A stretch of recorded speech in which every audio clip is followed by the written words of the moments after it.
भगवान की विशेष कृपा का फल सत्संग की प्राप्ति,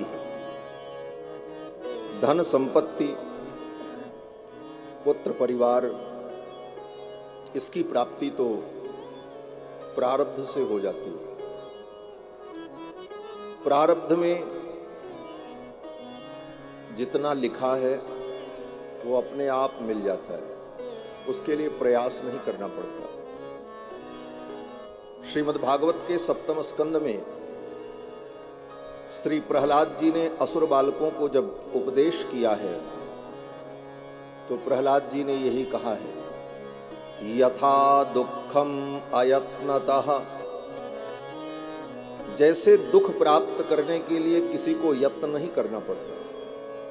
अगर किसी से पूछा जाए कि दुख प्राप्त करने के लिए आपने कोई प्रयास किया था, कोई अनुष्ठान किया था, कोई विचार किया था, या किसी मंदिर में जाकर या किसी संत के चरण में जाकर के आपने प्रार्थना की थी महाराज हमको दुख मिले, कोई प्रयास नहीं किया, लेकिन आपको दुख बिना प्रयास के ही मिला।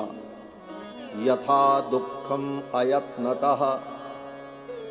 अयत्नतः, बिना यत्न किए, बिना प्रयास किए आपको दुख प्राप्त हुआ। इसका मतलब प्रारब्ध में सुख होगा तो सुख भी बिना यत्न किए ही प्राप्त हो जाएगा। ये प्रहलाद जी का सिद्धांत है भागवत में। यही सब समझना है जीवन में। इन सारी बातों को हम समझ लें तो बहुत सारी शंकाओं का हमारे जीवन से उन्मूलन हो जाए। सुख और दुख ये दोनों हमारे ही कर्मों के परिणाम हैं और प्रारब्ध के रूप में सृजित होकर ये हमें प्राप्त होते हैं। समय आने पर सुख मिलता है और समय आने पर दुख मिलता है। तो सुख दुख और सुख दुख के संसाधन और सुख दुख देने वाले व्यक्ति, ये सब प्रारब्ध के अनुसार ही मिलते हैं और बिछुड़ते हैं। फिर भगवान की कृपा क्या है? भगवान की कृपा का स्वरूप क्या है? तो कहते हैं भगवान जब कृपा करते हैं तो जीव को सत्संग प्रदान करते हैं। ये भगवान की कृपा है जो आप बैठे हैं। ये प्रारब्ध का परिणाम नहीं है, ये भगवान की कृपा का परिणाम है। बिनु सत्संग विवेक न होई और राम कृपा बिनु सुलभ न सोई। ये राम जी की कृपा है। लेकिन गोस्वामी जी ने एक जगह पर यह भी कहा कि पुण्य पुंज बिनु मिलहि न संता। जब पुण्य होगा तब सत्संग मिलेगा।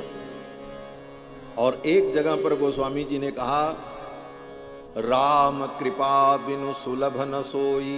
राम जी की कृपा के बिना सत्संग नहीं मिलेगा। किसी व्यक्ति ने कहा, महाराज ये 2 प्रकार की बातें आपने बताई, सही क्या है इसमें? पुण्य के प्रभाव से सत्संग मिलता है कि भगवान की कृपा से मिलता है? तो संतों ने उत्तर दिया कि कोई संत महापुरुष हो और आप उनके पास चल करके जाओ, अपने प्रयास से, अपने उपाय से आप उनके बोले, ये आपके पुण्य का फल है।